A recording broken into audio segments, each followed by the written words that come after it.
Hello, fans of the Shrewdness. Welcome to What's up, another Shrewdness? fabulous edition of the Shrewdness Sports Podcast in Rollertown. Chiz and Dex are with me. I'm Brew. Welcome to the show. Thank you for being here. This week's episode is going to be a World Cup update. Got World Cup fever, baby! Unfortunately, the U.S. went out last night, but we got a lot of exciting games to talk about. It was a good run. I thought they, probably should have played better. Talk about it. But we're going to go through all the games, give you a kind of our take on the quarterfinals and what's to come in these last couple weeks as we wrap up the World Cup for another 4 years. And I just want to say to the guy who made fun of me for calling it Elite Eight last time, suck it. Because, there should be a cool name if you make it to the Final Eight. It shouldn't just be the quarterfinals. Okay? The Final Eight. Yeah, it needs a cooler name than the Final Eight. Right. They do. They call it quarterfinals. But Quarterfinals. I'm with you, man. I mean, we don't call it the quarterfinals the NCAA, which is... These guys are elite. Elite. Call it the Elite Eight. These are world-class athletes. Yeah. That's right. I mean, so we're going to dive into some previews, but here's the takeaway. So we have 8 teams left. Like, the handful of them, they have a star player, which is what we decided. Well, didn't decide. We absolutely found out last night We the concluded. U.S. does not have. Yeah. Yes. But when you look at the final teams, you've got Mbappe from France, second in the Golden Boot. You got Erling Holland, Norway, 7 Third goals. in the final boot. Yeah, you got Lionel Third in Golden Messi leading it for Argentina, and we'll talk about that because, oh my God, unbelievable. You got Harry Kane. You got Lamine Yamal, right? Lamine Yamal. And for Lamine Spain, Yamal. it's just like it's a who's who in the finals. You have to have an elite player or an exceptionally deep, talented team that all plays Premier League. That's what that's the takeaway I've gotten from watching this much World Cup this year.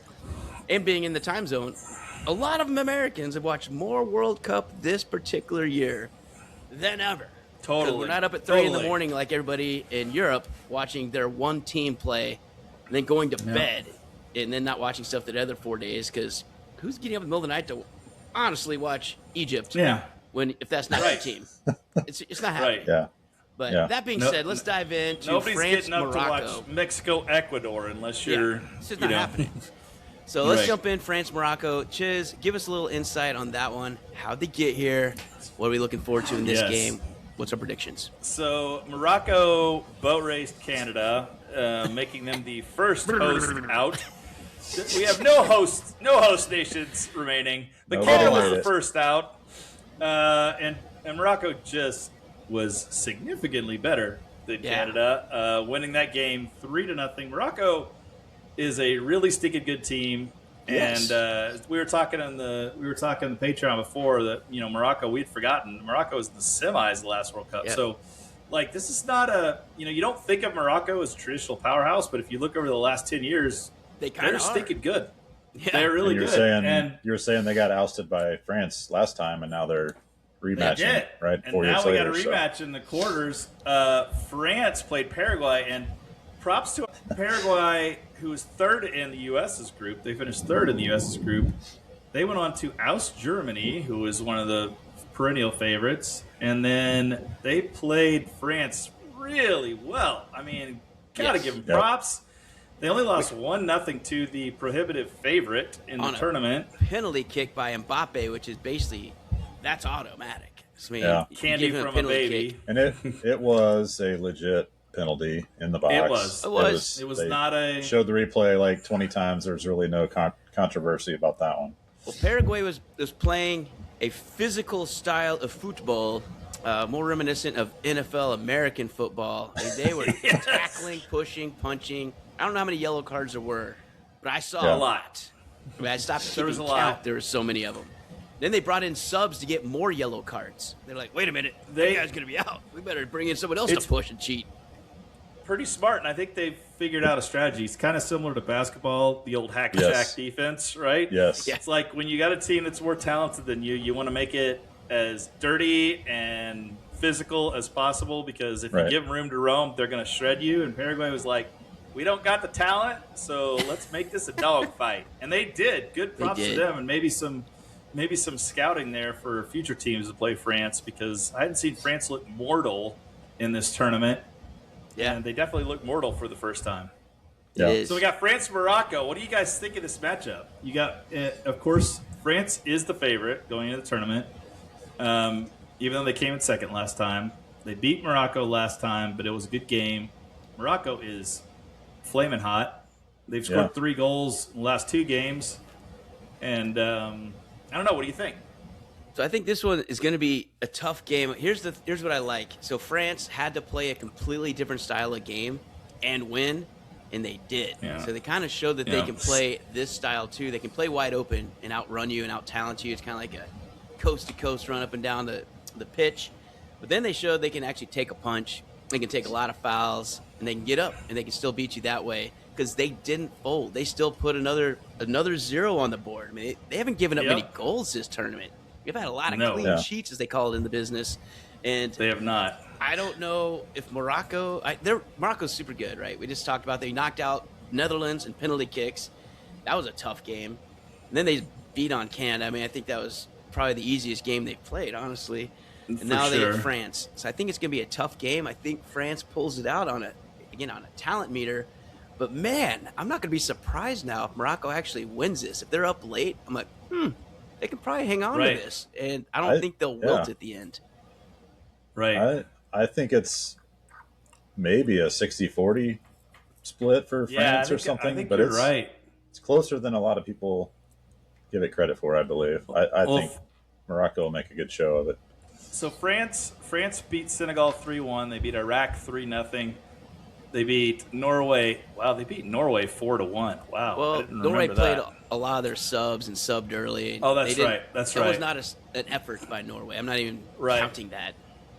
Then they beat Sweden 3-0, and then Paraguay 1-0. So they really have pretty much beat the crap out of everybody except Paraguay, and a watered-down Norway team. So we'll call that for what it is.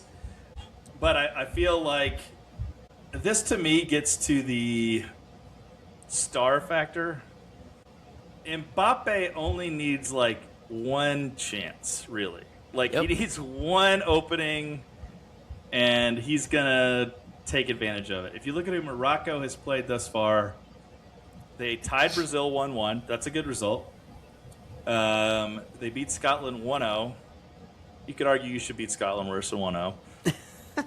But the Scots have great fans and drink every bar out of business. They do. That's got to be fun. They beat Haiti 4-2, and then they had to go to penalty kicks to beat the Netherlands.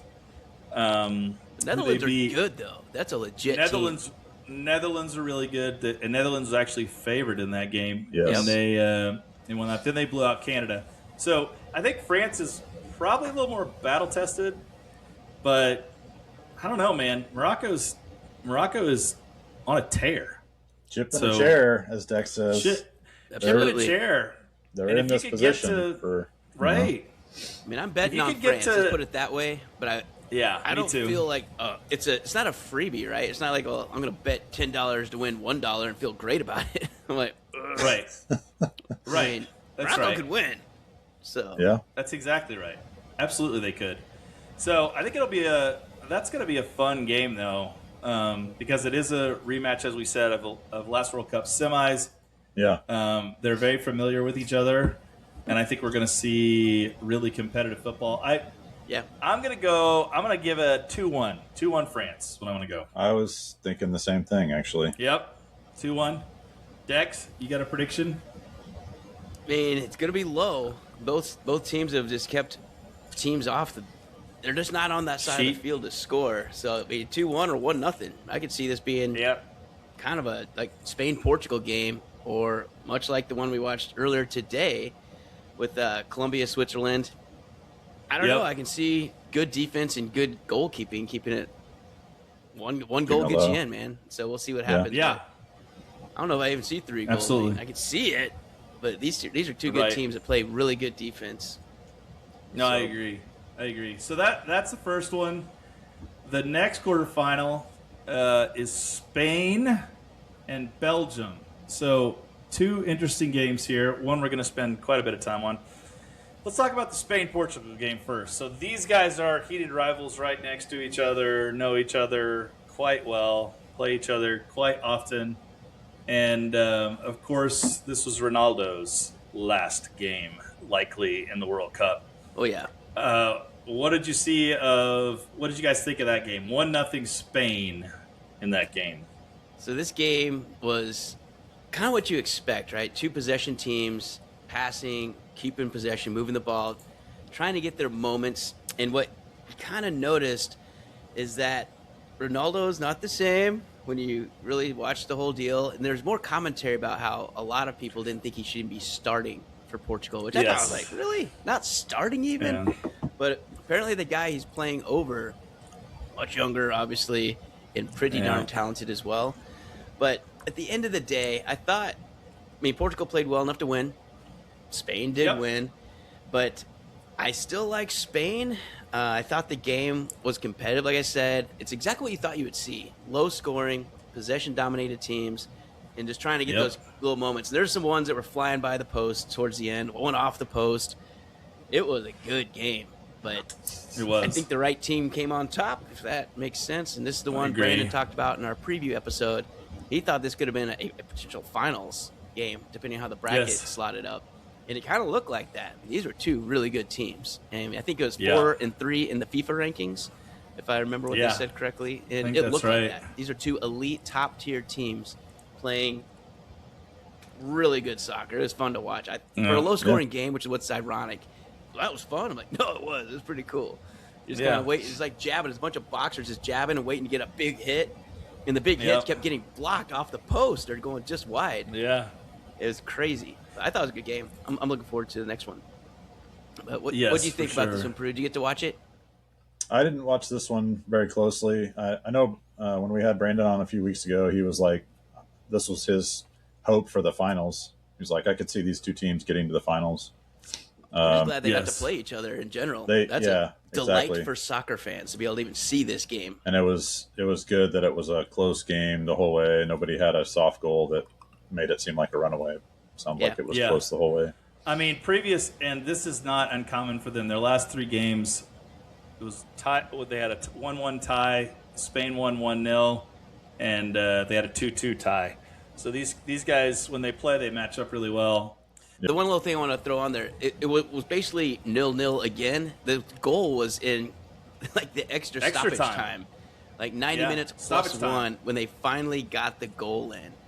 And it was that type of game. I thought it was actually going to go to extra time. It felt like it was doing that. Saves and everything else. Seemed like it was turning that direction. My takeaway from this one is Portugal had the star power to win the World Cup, but this is a great example of chemistry. The team never gelled. They never played as well as the sum of the parts. It just was clunky. Something wasn't right, and it wasn't clicking, and you could tell that they were not a well-oiled machine like some of their previous teams had been. And I don't know if that's a Ronaldo thing. I don't know if, people knew, hey, maybe he's not the best option, and there was some resentment there. I don't know. But it was definitely a strange – they never played like Portugal can play. Yeah. Little side note to this one. This was in Dallas, and there's a foreign exchange student that lives down the street from Spain. And so she was like, hey, I think I want to try to go to the game. And so she was over here, and we looked up tickets to the game. A single ticket to the Portugal-Spain game at Jerry World by yourself, just one, $2,200. Oh, my gosh. I was going to think you say like 700, 800, which is also insane. Cheapest ticket was $2,200. That just shows you how passionate the fans are about these teams. Wow. They had driven the price up to that. So that is insanity. And how close and how good of a game that was anticipated to be. Absolutely. People knew it was going to be a heavyweight fight. And it was. Yeah. It was. Yeah. So Spain will play Belgium, a very talented team, as we discovered the hard way last night as United States fans. So as painful as it is, we are going to talk a little bit about the Belgium-U.S. game, which ended 4-1. So Yeah, that's You why guys we're don't having a watch big it pause right live. now, because it's just when you think about it, it was the most disgusting game the U.S. has played in forever. We just looked horrible. From the get-go, we were like flat Coke, man. We came out and looked like the Coke had been opened overnight. Came out flat and played worse, if that's possible. And there was a little hope, like, well, maybe we're just having a rough start. Then what, the 9-minute mark, we just gave up a cross. It was like the easiest goal in the world. Like, that wasn't good. Just tap That was in. a little Tap it too in. easy. Taparoo. Gave a little Happy Gilmore goal. I thought I think the U.S. knew they were in trouble after 43 seconds when they just about gave up a goal in the first minute. Like a great save in the first 45 seconds. Like, that might be the save of his tournament for Freeze. Right. Yeah. Right. And it probably was. And then it went downhill from there. I think scared the U.S. and they played. It looked like I mentioned to you guys. I thought they played scared the whole first half. Yeah. They just did not want to attack. They were perfectly happy back there passing the ball back and forth. You know what, though? They weren't perfectly happy, Prue, because they couldn't even pass the ball back and forth to each other. They just passed it right out of bounds. They kick it over their heads. I'm like, you can't even freaking pass? What has gone on to the team? Robinson and Pulisic and Ream on the left side in that first half.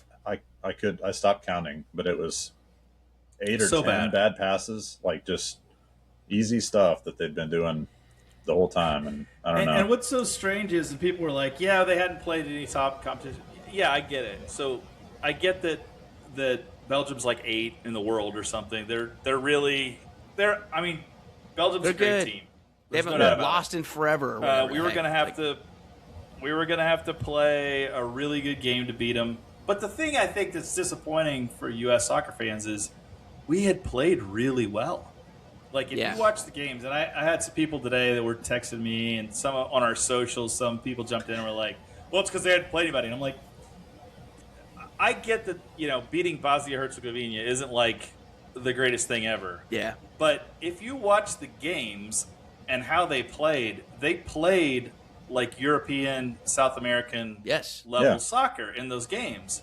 So they looked the part. I mean, even in the game when we were down to 10 men, played great in that game. So I don't think that it was outlandish for us to expect to compete with Belgium at all. Yep. So I do think you're right, Prue. And Dex, you said the same thing. I think they got shocked. And when they got shocked, there was nobody. They and I mentioned this on the socials the other night. They folded up into their shell and pulled their head and their tails in. When you get punched in the mouth like that, you got to have a leader that says, no, guys, so what? We can play with these guys, like play our game. Yeah. And they just looked like deer in headlights after that. It was like, let's try not to give up another goal. Let's try to get, and you can't beat a team like that. You got to go out swinging. And the most disappointing thing was I didn't feel like we went out swinging at all. No, we didn't compete at all. There was that was the worst part about it, is like, you're not even trying anymore. You've stopped. You quit. I was like, it was the worst thing ever, seeing your team quit. And I was like, nothing worse. Nothing worse. About 75th minute, down 2 goals, and we're back there passing it back and forth across between Ream and Freeman or whoever's on the right. Yeah. Back in the back. And I'm like, we're not even trying to score. We have no desire to push the ball forward. There was no movement. As soon as we do, the outside mids just bump it back and we start over. Like, there was no movement up front. There was no creativity. I get that. Let's go ahead and talk about it. I get that Pulisic wasn't in at that point, but man, and he was so disappointed. horrible. I think we were better when he went out. Berhalter looked way better. I'm so disappointed in Pulisic, and I'm going to give him a little bit benefit of the doubt here, and that, like, some people have been saying, he was hurt. You could tell he wasn't himself. For the last, I watch a lot of soccer. For the last 6 months, Pulisic has not looked right, and I don't know how much good of it or he is, hasn't looked right. I need you to clarify. He hasn't looked like Pulisic did 2 years ago, right? So I don't know if it's mental, I don't know if it's physical, I don't know if it's a combination. But the one thing that did disappoint me is I thought he could be the leader. He could be the guy that could lead U.S. soccer into the next generation. But I'm sorry, the leader doesn't go out. unless his leg is broken. The leader doesn't go out unless his hamstring is pulled. You know, like he's going to stay in the game and be like, no, I'm going to will this, you know, like a Messi does. And there was nobody on the team that was just like, guys, let's go, you know. And it was Tillman played the best. Tillman played the best. He definitely played the best. And I think everybody is on that page because he stood out. He's like the only one that was trying. He's making moves. He's making passes, making shots. I mean, I thought Burkhalter, when he came in, showed a lot of effort. He did. Freeman and Tillman, I thought were two of the better players. Dest went out at halftime. He looked terrible. He was not playing well at all. Balogun was pretty good. I mean, Balogun just didn't get the ball much. So it was But the one he did, he airmailed it. But that was a hard shot. I'm not mad at him. Yeah. It was super tough falling backward, the ball halfway up your body. Yeah, he had a couple of reasonable chances, but they could not create for him in the offensive third. Again, I'm going to go back to this, to go back to your point, Chisholm, of the leader that just will will their team to victory. Lionel Messi, nope. Erling Haaland, nope. Mbappe, nope. Kane, nope. All those teams, all those guys have literally willed their team to an extra win. Late in a game, down. All of them have done it. They've all just single-handedly taken upon themselves, put the cape on, said, boys, follow me. Get in my backpack. I'm going to carry you across this line one way or the other. And he rucks his entire team across the line. All those guys. We don't have anyone that could even hold their jock straps. I mean, they're bagging the guy's groceries. Like, if Pulisic is our guy, good God, the talent gap, we will never be there. And I'm kind of over even thinking the U.S. will ever make a quarterfinal unless it's just luck. Right. And the thing is, you can't luck your way into that many games. If it's just one game total to get you there, sure. We can't win a tournament like this. We don't have the talent. The thing that struck me as I was watching at the end of the game, this thought ran through my head. There wasn't a player on the field for the U.S. that this wasn't the biggest game they'd ever played in. Oh, for sure. Yeah. Every single one of those guys switched to Belgium. They had guys coming off the bench that had played bigger games. They had Luke. I'm not kidding. Lukaku came in. Yeah, Lukaku has played in Champions League finals. He's played in huge. I mean, he's an old dude now. He's incredible. They didn't even put in Kevin De Bruyne. Okay, Kevin De Bruyne was a phenomenal player in his peak. He's played in countless huge games. Those guys were their bench. Okay, that's their bench. And our guys are on the biggest stage they've ever been on, possibly in their life. The other thing I wanted to say was we talked about this, and it came true. We knew goalie was a problem. Yeah. I didn't realize it was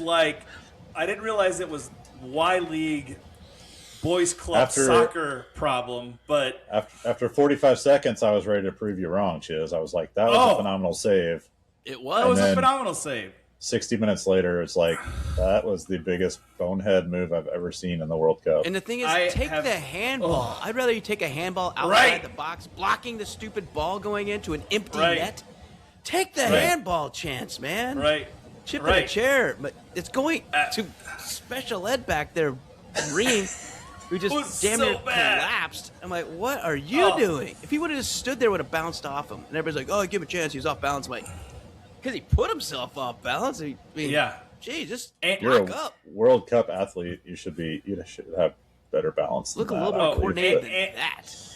And you, it's never, ever, ever a good situation when a goalie has to handle the ball. It's never with their feet outside the box. Good. Yeah, with their it's a mistake on defense general. Anyway. I don't even like it. I'll tell you, I'm an old school guy in this way. I don't even like it when they pass back to the goalie. It gives me anxiety. Because I'm like, I've seen so many times that a goalie whiffs the ball or shanks it directly out of bounds, and I'm like, but not at this level, Chisholm. Not at this level. No, except it does happen. Guy. Except for our guy. True. But real goalies it was like, don't do that. Freeze froze.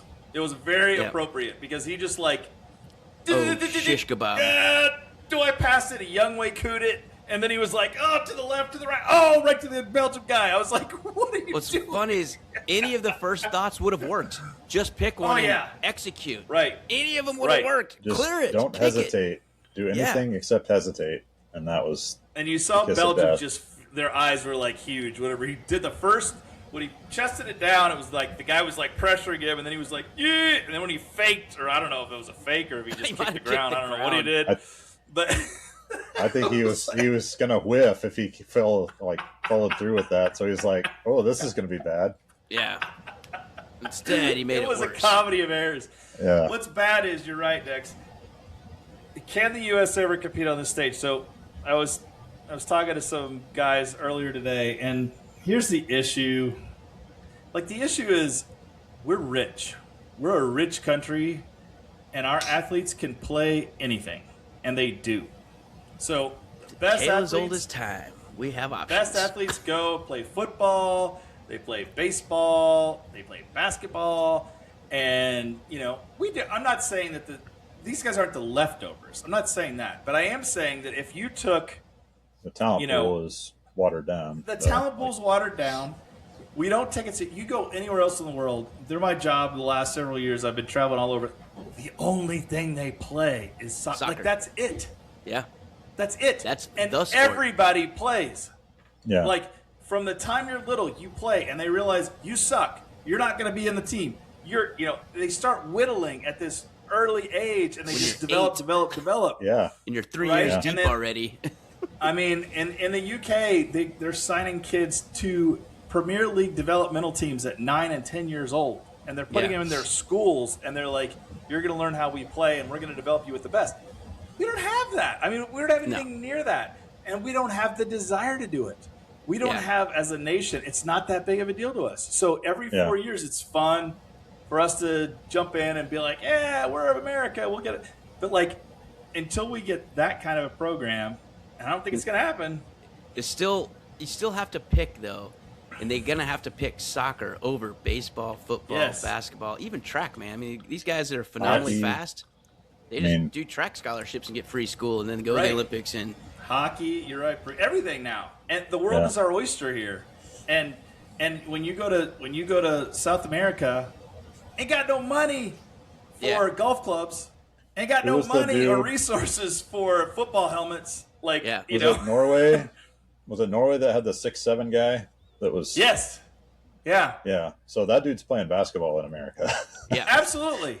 He's never seen a soccer field. They automatically are taking him to the gym, and they're like, "You're playing center, and he's going to learn how to post up," and he never plays soccer again.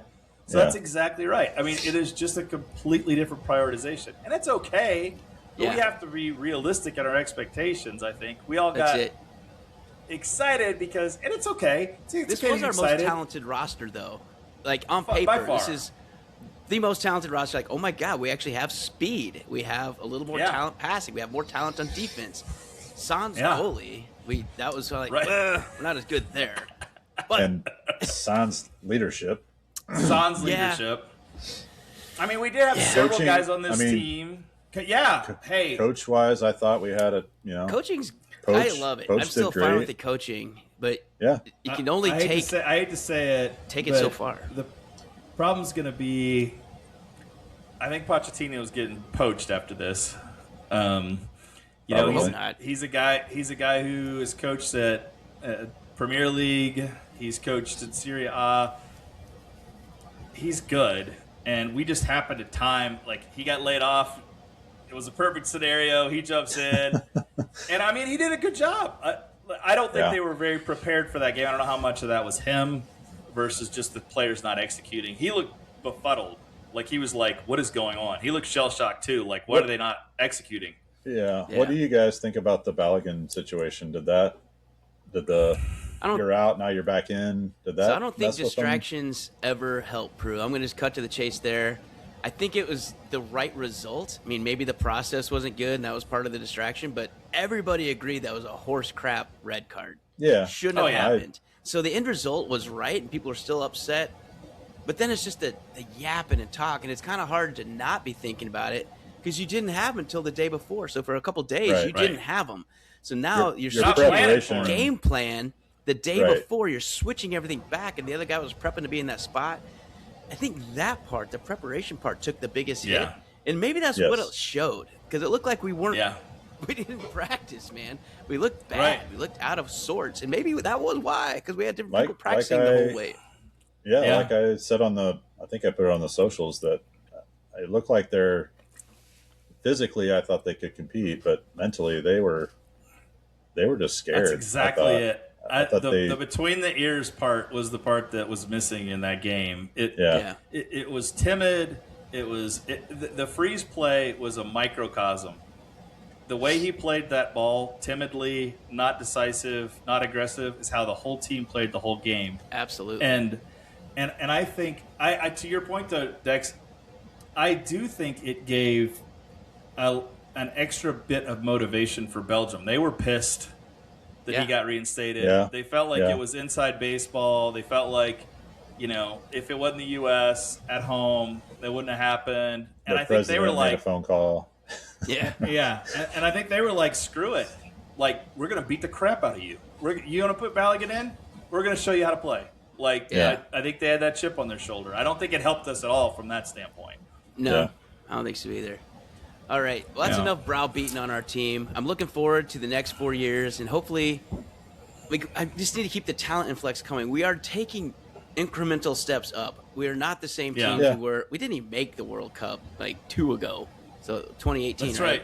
Missed. Right. So the fact that we're at this stage 2 later is pretty good. I mean, that was kind of shocking we weren't in that one anyway. But regardless, I think we're trending the right way. Have we won our group before?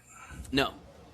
First time we won the group. I think so. First time we won the group. Yeah. First time anybody's won in a round of 32. Most goals we've ever scored in a World Cup. Yeah. So there's tons of good stuff to take away. It's just unfortunate that the lasting taste in the mouth was that.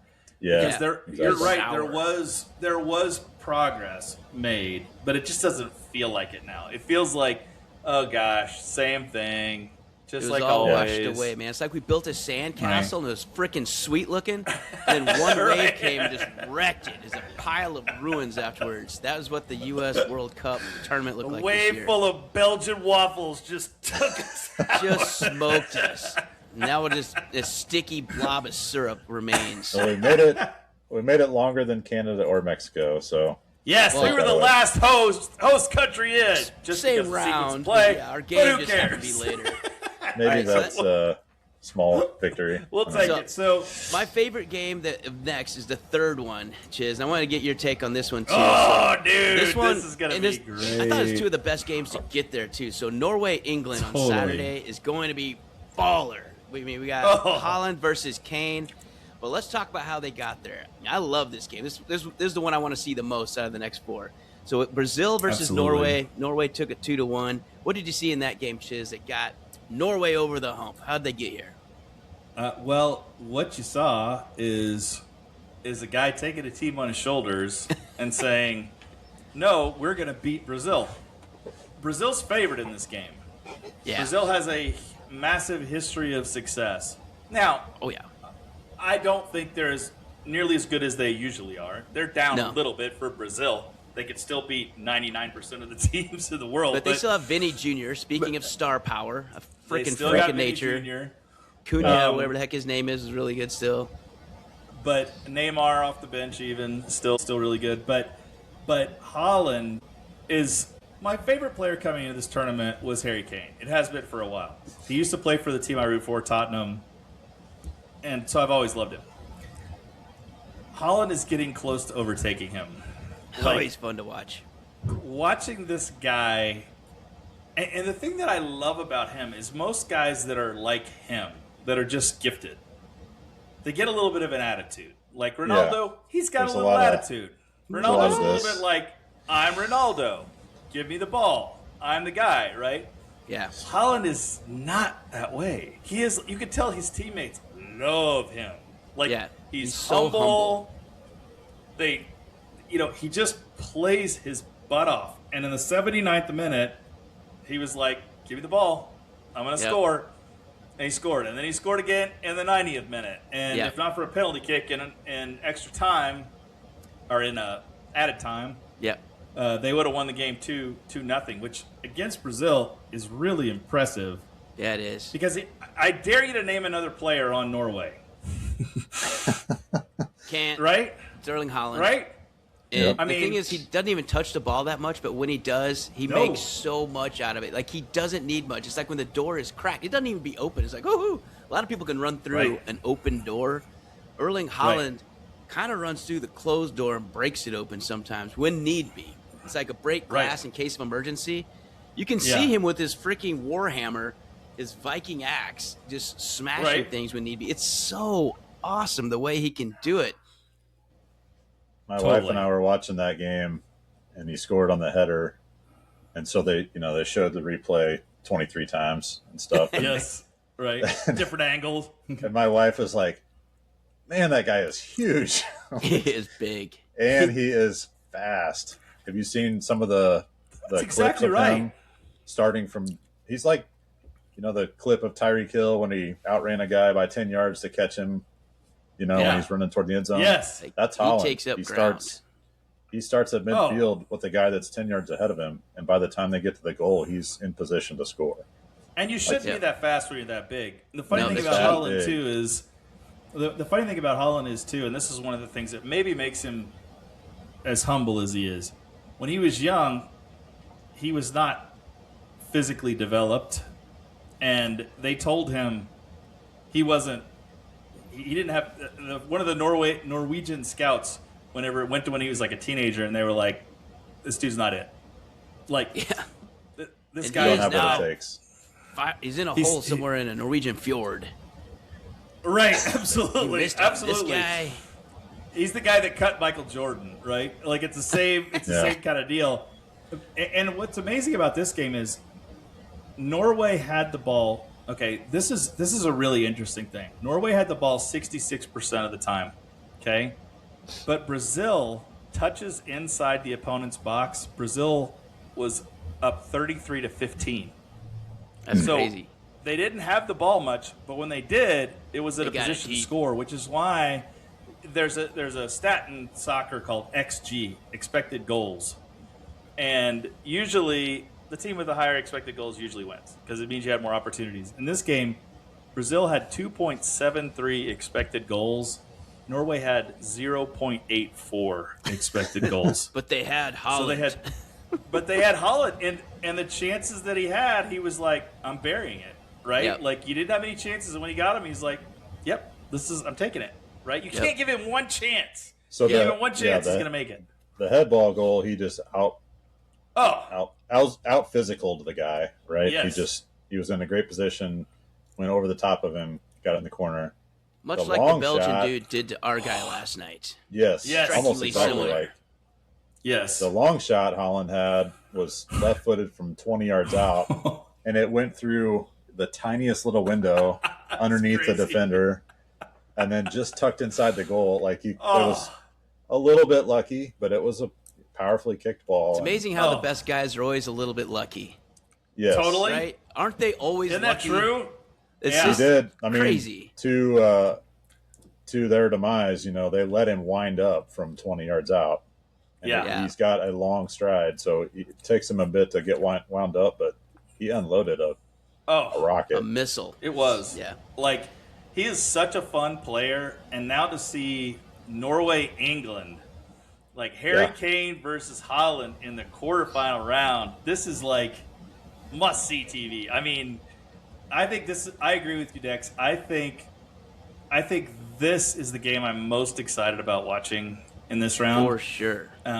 As somebody who predicted England to win, which I thought they were on the ropes multiple times in that Mexico game. I thought they were going to go down. And let me say, let's talk about that for a second. To go into Stadia Mexico City. Azteca, Yeah. where the host country is just crazy about the sport. That was, even on the TV, you could tell this is like Arrowhead loud. Oh my God! Yes. It was unbelievable atmosphere. And it was 90+% Mexico fans. Easily. For sure. Easily. At altitude, and then they put their record up. And usually you think that's kind of like, it always goes the other way, but they were like, 78-2 with like 20 draws. Right. It's like they've lost 2 games out of 100. of competitive Right. soccer at the Azteca. In this, Like, in this stadium. Unbelievable. Totally. It's been like 2 decades since they lost anything of consequence. Like, then they had to bring up like a 1960s game last time. Like what? There were Right. players crying and the fans were crying. Oh, There was Man, a lot of upset devastating. people after that game. Like, It you really was. thought that if they were ever going to pull it off, if Mexico was ever going to pull off a This was monumental it. upset, this was going to be it. Yeah. And they were set up because England hasn't played phenomenally well overall. right. They've That's done right. enough to get by, but Harry like Kane not has as done good as enough their to talent. get by. Yeah, he won the last exactly game to even right. get him here. And then this one, Yes. Jude Bellingham had the 2 early goals, Oh, like yeah. within Yes. 2 minutes of each other, right? At the end Boom, of the boom. first half. And then Right. Harry Kane went in with a penalty kick early in the second half. But that was the goals. But then I like that Mexico kind of answered back. They got it back to 3-2, and then it was very competitive going down the end. Oh my gosh. Yeah. It was an awesome game to watch. I really enjoyed it. It was It's a lot of saves that if you look at, how Yeah. they do the match momentum. yes. So it's funny on this one, the match momentum. It is the second half was basically. I'll show you guys this. I'll show this for the listeners. The second half was basically England playing defense. Yeah, it was. I mean, look at this. The entire last 20 minutes was Mexico shooting. They were Yeah. shooting the whole set. Like, it was like, holy So- cow. Like, I thought for here's- sure they were going to get an equalizer. Exactly. And here's the stats on it. So what we're talking about is England took 6 shots. Mexico took 23 shots. Time of possession, 66% Mexico. Passes, Yes. 465 passes to England's 262. They had Right. 203 more passes. And not only Right. that, they were more accurate. So 92% accuracy for Mexico versus 83 for England. Yep. It was just, what? They had fewer yellow Right. cards. So England even Right. had more yellow cards. And The the red crosses- card. I mean, not to mention, England played most of this, the whole second half without the red card. Like, yeah, their guy got like 9th minute. The second half got a red card. So they played down. And it's Yes. just, with all that going The- against you, the altitude, the crowd totally against them, I honestly felt Mexico kind of dominated the game. Minus Yeah. a 2-minute window and then a penalty. And that was the Right. difference of the game. I think Mexico was the better team that night. That's what's kind of ironic. Is they The crosses number, dominated. Dex. Speaking of my favorite stat from this was the number of crosses. So Yeah. for non-soccer people, from the wing across to the middle, Mexico 52, Oh my gosh. England 4, Yeah. 52-4, 12-2 in corners for Mexico. Yeah. Like, you see those stats, Yeah. and that usually means you're doomed unless you got a leprechaun. And Yes. Dex, And to they did. your point earlier, they got a leprechaun. They have a superstar, and it's like any other sport. NFL, you got Patrick Mahomes, you You've got always a real got a darn good chance. chance to win. Exactly. Like, no matter how much like- time's left. That's right. I got Patrick Mahomes and 3 chumps at wide receiver. I feel good, right? And that's kind of what England was sitting at right now. Is we got Harry Kane, Yeah. and I feel good about it. So, Yep. but that was I actually thought it was the best match of the tournament It was awesome. until the Argentina game, which we'll go Yep. to next. Let's get to that next. Holy cow! The last quarter, is Argentina, Switzerland. Let's talk about Let's talk about Switzerland first. So, Yeah. Yep. Switzerland was a slight underdog against Colombia. Colombia, good history. For those of you who are, as children, remember Carlos Valderrama and his Oh yeah. sideshow bob hair. That's right. I remember the Sideshow Bob hair. Sideshow Bob hair. They've always had like great players out of Colombia, rich tradition. They were slightly favored, but they've struggled a little bit in this tournament. They've struggled scoring. They've played really good defense, but they've struggled scoring. And same thing happened today. They played Switzerland. Switzerland is not a super dynamic offensive team, But you don't score on them. but you don't score a lot on them either. So it was 0-0 at the end of regular time, 0-0 at the end of extra time, which means penalty kicks. PKs. And guess what? At penalty kicks, It's a flip of a coin. Anybody's ball folks. game. Yep. It's anybody's ball game. And did you watch the penalty kicks? Did you guys watch penalty kicks? Oh yeah. So tell us what happened on the penalty kicks. All right, so PKs, I mean, the telling spot, so early on, I think they both hit the first one. Then the second one, Switzerland hit, and Colombia hit the crossbar. Went boom, straight down. Yes. And just, you could see just like, oh no, what did we just do? It was an ominous sign. Ominous sign. But then Switzerland gives it right back by their third dude, who they were even prefacing with, he hasn't made a penalty kick his last couple times, and I don't know what's going through this guy's head. I mean, you can only imagine.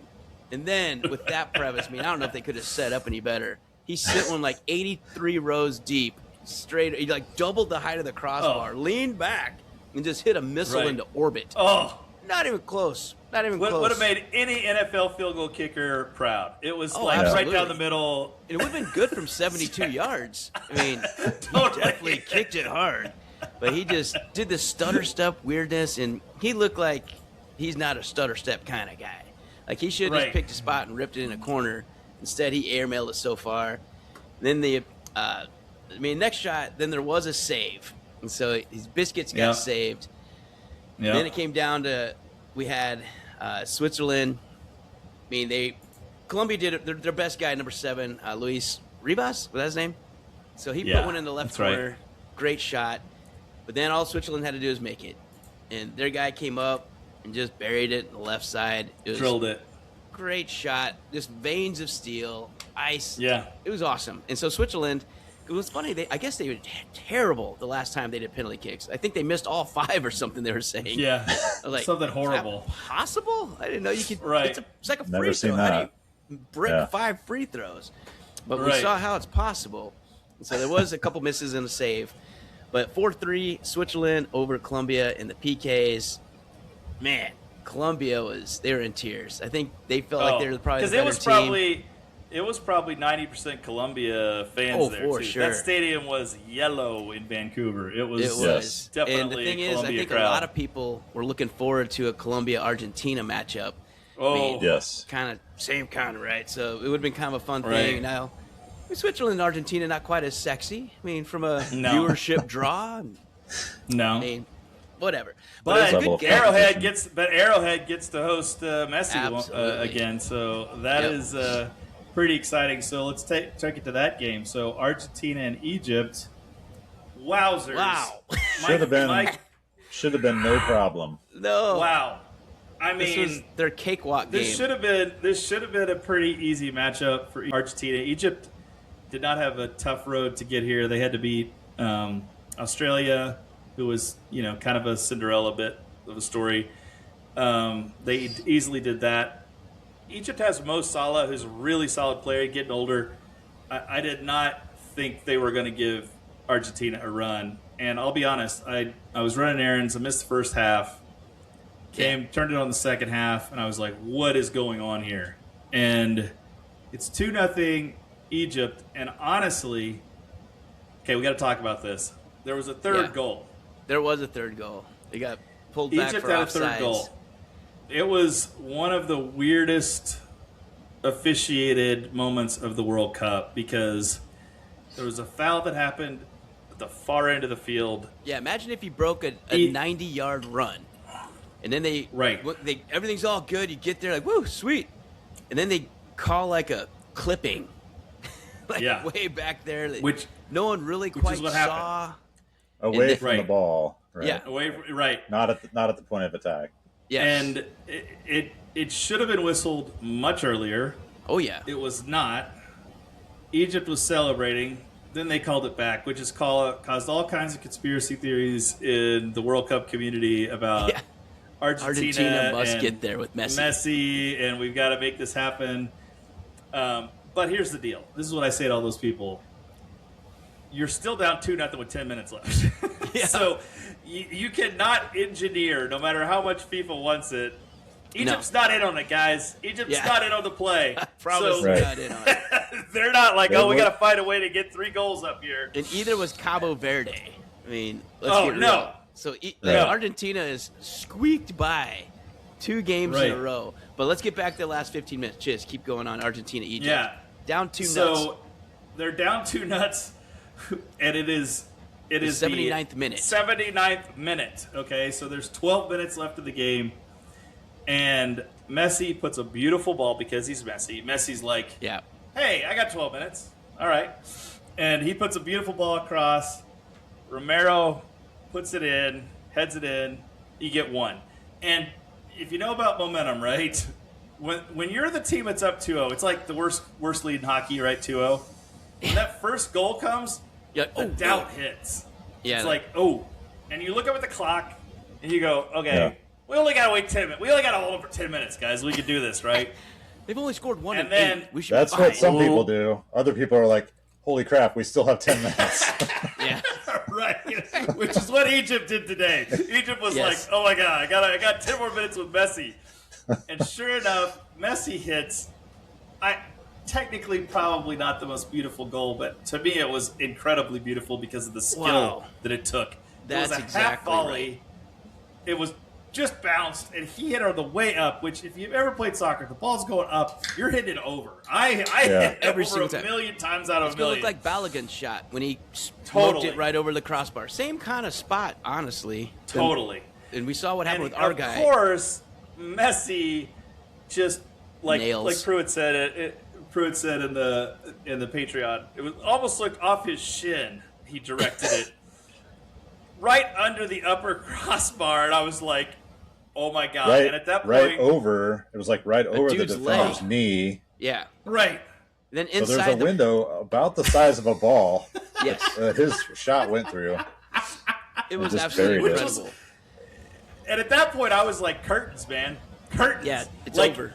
Like, I thought it might be an extra time. I thought they may be able to hold out to extra time, but they couldn't even do that because No.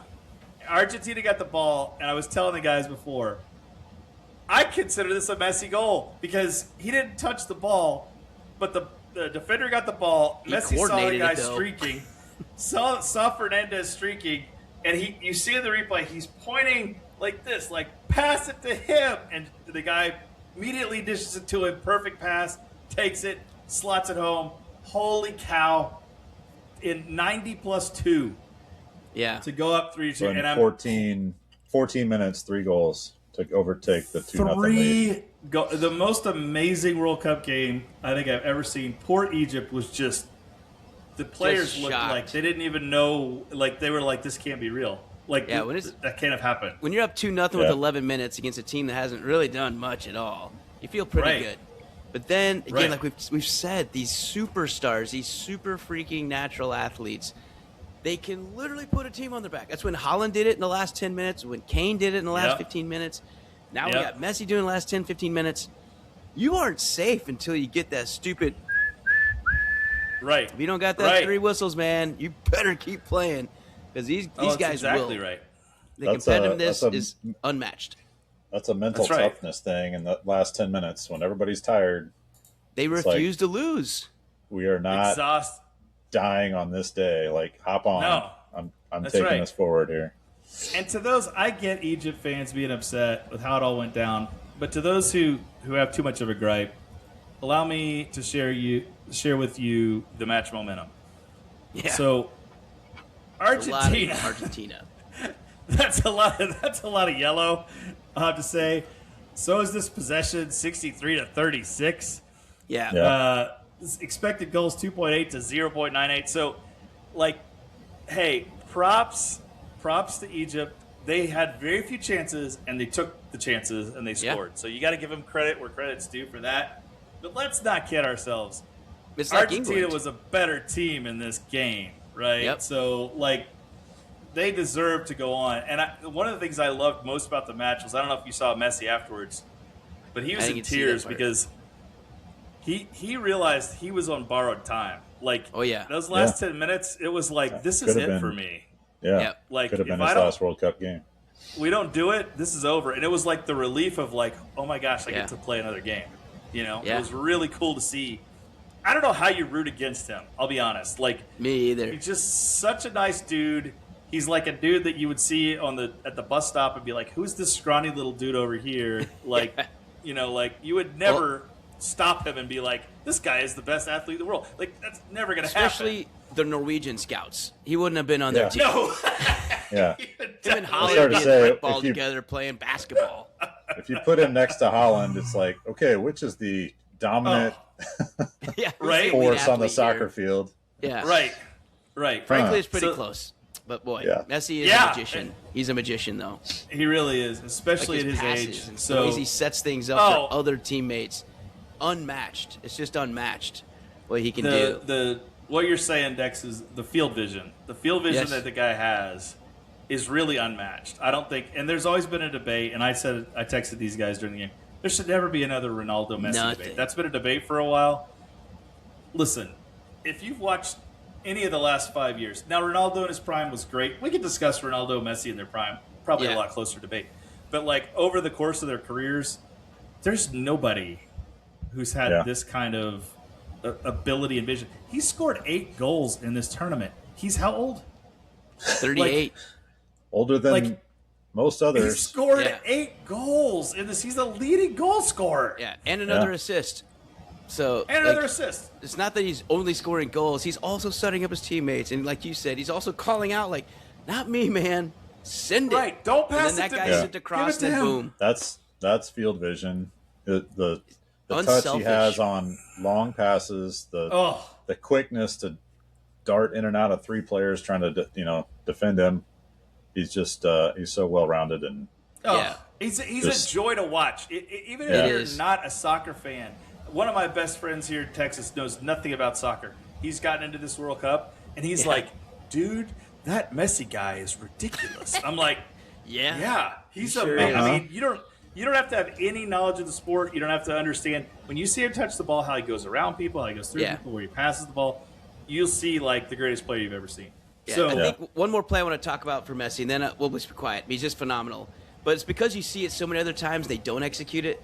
The one he took off his foot against Cabo Verde, the over-the-shoulder kind of long pass down, and he touched it down with his left foot, and then collected it, and then kicked it just inside the goalie in the pipe. I'm like, what? Yeah. And then you see Yeah. all these other guys trying to do the exact same thing. Goes off their foot, kicks out of bounds, goes too high of a touch, bad touch, way out, loses it, trips, and fill in the blank. Right. Everything else, never. He's just so good at when you're touching when the you're- ball and everything with it. when you're going full speed and still have that kind of body control, it's just unheard of. What I tell people is, if you want some idea, go in the backyard with your 8-year-old son, have him throw the ball up in the air to you standing still, Just and try to stop the ball. Just try to stop it at your feet in some way. I don't care how you do it. You can do it with your chest, you can do it with your thigh, you can do it with your foot. Just try it. See what happens. It will frustrate the crap out of you. You will not be able to do it. You will be like, I'm just standing here. My 8-year-old's throwing me the ball. Now think about it when someone's passing it for 50 60 yards, sprinting, and you're running full tilt with a guy on you. With someone hanging onto your jersey. Someone grabbing your jersey, and it just like settles. Let it his foot. just kicks Settle, it in. Like, stop, and boom. 2 steps later, it pounds it in the corner. Yeah. Right. Yeah. It's awesome. It's a joy to watch. So, who are we picking here? I'm going to get you guys on record. Okay. Argentina, So- Switzerland. Do we need to rehash this? Because we all picked 3 or 4 weeks ago. Yeah, I know. I'm giving And- you a chance to revise. And I think all of our teams are still in it. I think you're right. Who did you pick, Dex? So I was on Spain. I picked Argentina. Still in it. Drew Yep. picked Argentina. I picked England. England's still in it. Everybody's And our still buddy in. Brandon's Brandon's on picked Spain, too. as well. Yep. So so the only thing that's up for debate, we're gonna say Spain beats Belgium because Dex's team's in it. Although Yep. I think that's gonna be a good game. I think I'm it's gonna not be a lie. good think game. it's I gonna still be a like good Spain. I think the talent's gonna overcome. I know Belgium's good, but I think Spain's better. game. Argentina, Switzerland. I think we're all in Argentina. I think they got a scare. I think that's probably They've had bad 2 scares for in a row. Switzerland. 2 scares in a row. It's probably bad for Switzerland. Yeah. And then France, Morocco. Yep. I think France What do you still. think? I don't Okay. think that's automatic. I think I France don't either, maybe edges them out, but man, that's I going think to it's be going to be close. And then so now we're getting to the game that's probably the most in doubt. Norway, England. that's going to be a slugfest. Holy cow. I like Norway in this, though. But they've been there, right? They've been there, done that, been there a lot of times. And Norway, I think this is already the farthest they've gotten, right? I think you're right. So they are already in the biggest game of their lives. But like you said, they have many players that have played in some big games. So unlike the U.S. team, most of Norway plays in some Premier Leagues or just in Europe in general. But when you have Holland, this is going to be awesome. So we finally have a game with two superstars. Yes. Kane versus Holland. I mean, this is what people want to see. I think this is the game I want to see out of the next four. This is the game I want to see. This is the best one. This is a coin flip. Marquee. This is going to be a Chiefs-Bills. That's Josh Allen, playoff Patrick game. Mahomes playoff game. I think it's going to be last man standing. Who gets a break here and there? I've fallen in love with Holland. I still like England. The reason I like England is experience. I think that they're not going to be awed by the venue. No. I think they've all been there. So I think they edge it out, but I agree. It's going to be a phenomenally close game, which means it's probably going to be 4-1 Norway or something like that. Yeah, I think England wins, but I'm rooting for Norway. I want Norway to win the game. Roll! I love it. Everything about it I love. So, all right. And then that is the World Cup as it is today. I hope you guys have loved it as much as we have. I'll tell you, the whole U.S. has got World Cup fever. Yeah. Despite U.S. being out, we've only got a few more days of great soccer. I hope you get a chance to watch it. I hope you still watch it, even though the U.S. is out, because you're going to see some phenomenal games here in the last Now you see the best of the best and who's left. This is the cream of the crop, man. The final 8 teams in the world vying for the championship. This is awesome. Yeah. And really the only maybe guys that would be considered Cinderella, Switzerland and Norway are probably the most Cinderella-ish teams that are left. I would agree with that, yeah. I think if you had asked at the beginning of the tournament, people would have said, instead of those two, you probably saw it in Germany, Brazil. And then you probably got, kind of your what everybody expected, or Portugal in there somewhere. But it's a great final 8 teams for sure. Yeah. I agree. It's going to be fun. It's going to be fun. All right. I think that's going to wrap it up for this week's edition of the Shrewdness. Hope you enjoyed the World Cup preview and review. Again, hopefully you can watch these 4 games. First one is Thursday the 9th, and then Friday, and then I think we have 2 on Saturday. Yep, 2 on Saturday. I think you're right. So this is the quarterfinals. We'll say it the right way out there. No Elite 8 this time. We're a quarterfinal, baby. So we'll see who ends up making the semifinals and leading into the championship. The Final Four. The Final Four. That's right. And that's what we're looking for. So, all right. But next week, I think we're going to start getting into some football. So we're going to get into our wheelhouse, Guillotine Fantasy Football. I think we're going to maybe start looking into some just potential tiers. I don't know if we're going to go by team or we're going to go by position. We'll figure it out. We'll talk amongst ourselves this week. I think we're going to start hitting some football next week because camps open up in a couple weeks. So we're like just a few weeks from camp, which is pretty exciting whenever your baseball team's the Royals. So it is, and I know a lot of you guys. Some of your drafts are early August. I don't know why you do it. We always do it for the 3rd preseason game, but now there's only 3 preseason games, so we're in a weird spot. But we're going to get you guys ready to go for draft prep, so don't you worry about that. And I know Chisholm's getting our website up and rocking. So it's going to have way more useful information this year. Each year we're getting better and better, getting more and more content there to help you out, and we're looking forward to it. So I think that's going to wrap it up for this week. So in the meantime, enjoy the rest of this World Cup. It's been phenomenal. And till next week, stay shrewd. Stay shrewd, everybody.